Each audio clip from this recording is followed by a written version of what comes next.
O assédio é uma conduta que pode causar constrangimento, angústia e medo. Ele normalmente acontece quando existe uma relação de poder entre o assediador e a vítima. O assédio pode ser sexual, moral e acontecer no ambiente de trabalho, nas relações familiares e até nas escolas. Para a gente entender um pouco mais sobre esse assunto, eu converso hoje com o Dr. Edson Knipel, que é advogado e professor de Direito Penal da Universidade Mackenzie. Tudo bem, doutor? Olá, obrigado pela presença. Tudo boa bem. tarde. Bom, vamos lá, para a gente entender o que caracteriza um assédio, né? Ele precisa necessariamente haver essa relação de poder entre o assediador e a vítima. E também ele sempre precisa acontecer num ambiente de trabalho, numa relação de trabalho. Muito bem. A questão do assédio, o primeiro ponto a ser levantado é que assédio é uma forma de violência. É importante enxergar o assédio como um modo de violência. Nós temos no imaginário, principalmente o leigo, pensa em violência quando há uma agressão física. Mas o assédio, tanto moral como o assédio sexual que você levantou, são espécies de violência, são formas, portanto, de violência. O assédio moral, que tem a sua fonte mais no direito do trabalho, nós vamos pensar no assédio moral como uma reiteração prolongada durante bastante tempo, voltada a uma determinada pessoa, de humilhações, ofensas no ambiente de trabalho. Então, por exemplo, um chefe que chama o funcionário por um apelido, de forma pejorativa, um chefe que impõe tarefas impossíveis de realização, um chefe que impõe uma jornada que não condiz com a qualificação daquela pessoa. Isso é um assédio moral. Isso tem repercussão tanto no direito do trabalho como também no direito penal. Onde é que entra o direito penal nessa questão do assédio moral? Vai entrar na questão relativa a crimes contra a honra, por exemplo, calúnia, difamação e injúria. Vai entrar também, eventualmente, até mesmo como lesão corporal. Porque lesão corporal, embora o nome faça menção a corpo e também dá uma ideia física, a lesão corporal pode afetar a saúde psicológica da vítima. Então, se for comprovado que existe um elo, que existe uma relação de causalidade entre o comportamento desse chefe, desse empregador sobre o funcionário, a gente pode até pensar na questão do crime de lesão corporal. Agora, o assédio sexual, essa chantagem visa um determinado objetivo, que é a obtenção de vantagens ou favores sexuais. E essa vantagem sexual, esse assédio sexual, ele decorre da relação de trabalho. Bom, e o que começa muitas vezes com um assédio pode também se tornar uma violência física de fato, né, doutor? Sem dúvida.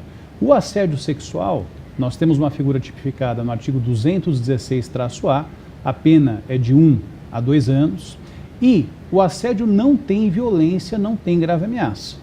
A partir do momento que nós temos essa violência, essa grave ameaça, nós podemos pensar num crime mais grave, que é o crime de estupro.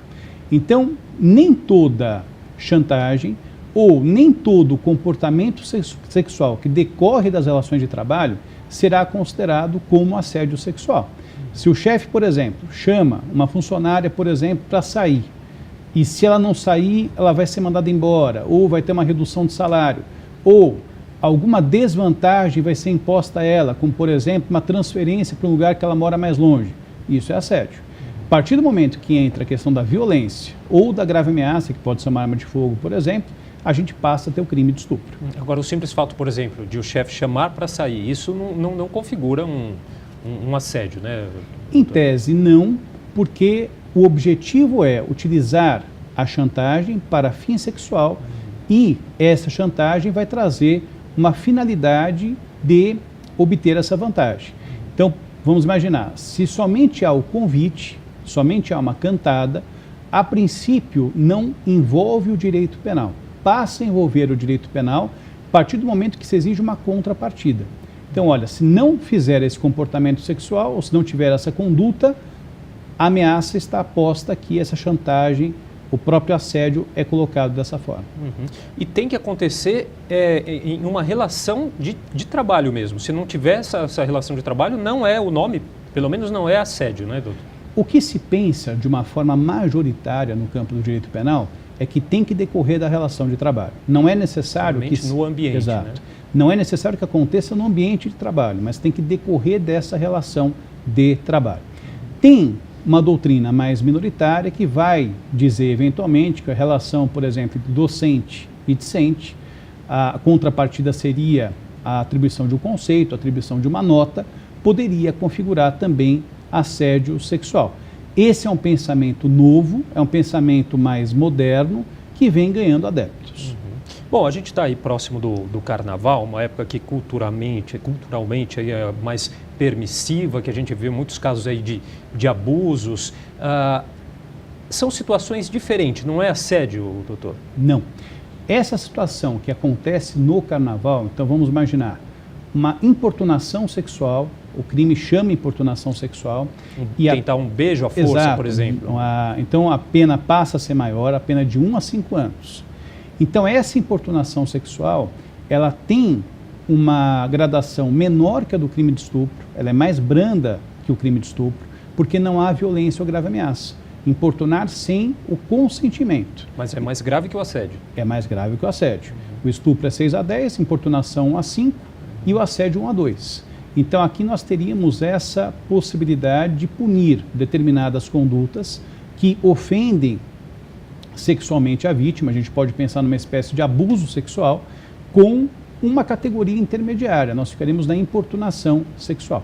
Se formos lembrar, por exemplo, o episódio do ônibus que aconteceu no ano passado, aquela questão seria uma questão de importunação sexual, embora, dependendo do prisma que se observe, poderia até chegar em relação a um crime de estupro, como foi colocado da última vez, naquela segunda oportunidade. Se nós formos pensar no conceito de violência ou grave ameaça, uma outra conotação que não é a conotação majoritária nos dias de hoje. Agora, doutor, muitas vezes há uma dificuldade de a vítima conseguir provar que foi assediada, né? Voltando um pouquinho agora a falar sobre o assédio. Como que ela pode provar, colher provas de que houve um tipo de assédio? Essa é uma questão bastante importante. Veja só, se nós formos pensar na questão da prova do assédio, tanto no assédio moral como também no assédio sexual, a vítima terá uma grande dificuldade em reunir esse elemento probatório. Por 2 motivos. Primeiro, que geralmente esse assédio se dá de forma clandestina, ou seja, sem que tenhamos testemunhas. E segundo, mesmo que nós tenhamos testemunhas, essas testemunhas podem ficar constrangidas em depor, podem temer uma represália do próprio chefe, do próprio empregador, caso estejam empregadas. Então, existe uma prova testemunhal, mas essa prova testemunhal é muito difícil que ela seja obtida. Então, o que poderia se pensar é, na questão de qualquer outro elemento, vamos supor que mandou uma mensagem de WhatsApp, vamos supor que mandou um e-mail, vamos supor que mandou um bilhete, essa passa a ser uma prova mais consubstancial. O perfil do agressor também é importante. Então vamos supor que eu tenha naquela empresa uma reiteração de reclamações contra aquela pessoa. Então esse perfil acaba sendo importante. Não é só a vítima que levanta a possibilidade de que haja assédio por parte daquela pessoa. Nós temos ali um repertório de diversas pessoas que foram assediadas ou que presenciaram assédio. Isso é importante para comprovar no caso concreto. E onde que as pessoas devem procurar ajuda? Onde devem fazer denúncias? Geralmente temos 2 caminhos. Se nós tivermos uma empresa maior, a ouvidoria é um órgão que pode ser consultado para essa finalidade.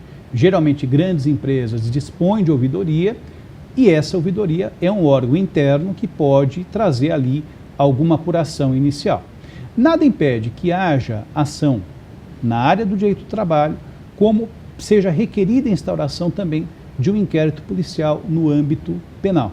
O que é importante dizer num momento como esse é que as vítimas não podem ficar quietas. As vítimas não podem ficar em silêncio porque isso perpetua essa violência que é o assédio. Tá certo. Bom, queria agradecer a participação do Dr. Edson Nippel, advogado, professor também na Universidade Mackenzie. Muito obrigado pela participação. Obrigado.